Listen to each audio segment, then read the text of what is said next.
นี่หาปลาได้ค่ะนี่นี่ปลานี่เจ๊คอนเด้อเจ๊คอนนี่นี่ว่าปลามีกุ้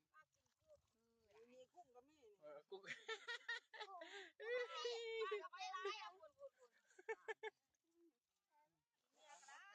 ็ขี้เยอะกันหลายวะ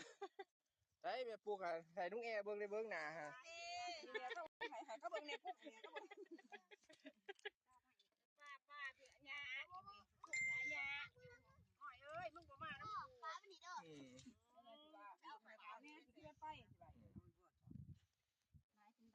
เฮ้ยถ้าแสงคือใส่กรุ๊ปถ้าแสงอ่ะเฮ้ยมันตีจะน้อยหนึ่งค่ะแพนจบไปก่อนในแพนก็เบิดอ่ะค่ะไว้กินปลาอยู่น้องวันในบ้านกุ้งได้แท้โอ้ยปลาพี่เต้แน่นได้จะปลาลงกุ้งก็ได้จานจะสุสันติจานเท่าไหร่สัวถ้ายืดไปใส่ในเขา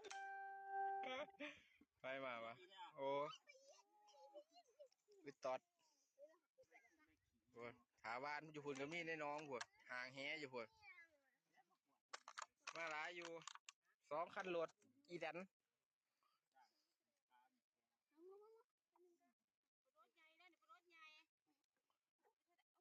อุ้ยแม่ตายยังมาติดอยู่นี่นะ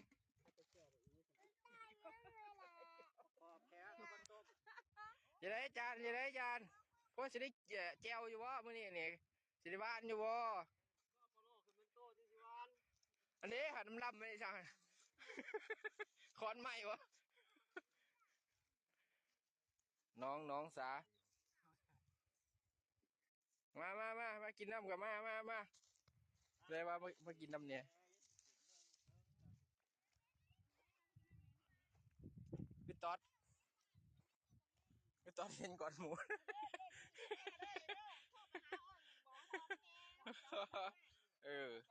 เตชินกับมานี่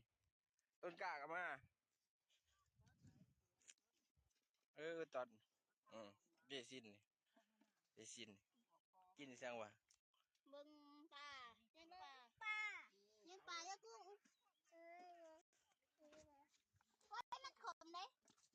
บอกมึงยังแน่ลูกมันมากินปลาน้องปวดพี่ยังเอ้ยเตชินมากินปลาน้องปวดบ้านฟังเรื่องยังเนี่ยฮะเป็นไผ่กระเจ้าดี